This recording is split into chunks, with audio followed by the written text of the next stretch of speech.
What about the lawsuits? The study of the rail contracts basically is this. There is a termination, there's a clause in every contract that calls for termination for convenience, so that if the government decides to terminate the project, then the only responsibility that it has is to pay the contractors for the legitimate work that they did. The city would like you to believe that, you know, you can't cancel these contracts or you're going to be liable for the entire amount of the contracts. I think they're talking about more than $2 billion that have already been awarded. The reality is that they've only done about 2% of the work. So let me give you an example of what I did when I was governor.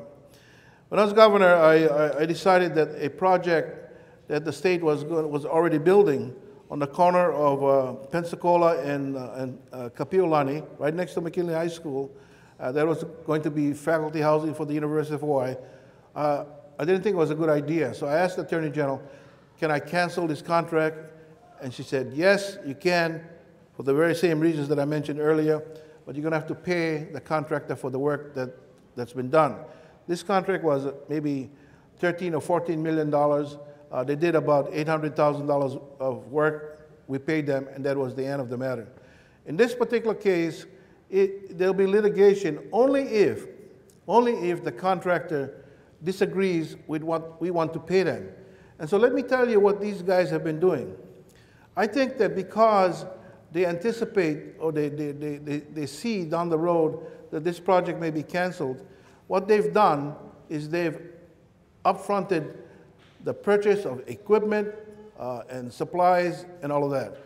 And they've been criticized for this by the Jacob study, which is one of the two studies that I mentioned. This study by the Federal Transit Administration criticized them for buying equipment, buying material that they would not use until 3, maybe 4 years from now in building this project. If I'm mayor, I'm not going to pay them for that because they're not entitled to it. You know, they didn't need it to do the work that they're doing now.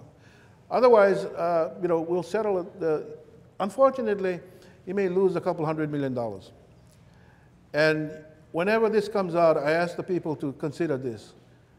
I think you should ask yourself, why are we in this situation in the first place? Why did they award contracts in 2009 and they couldn't start construction until the end of 2011? They couldn't meet construction schedules, so they got fined $15, $20 million for being late. Why did they do that when the Federal Transit Administration itself warned them not to do it? Well, they wanted to take this project to a point where you, the public, would feel that it's too late, that you can't turn back. And I think if you know the facts, you realize that we can turn back.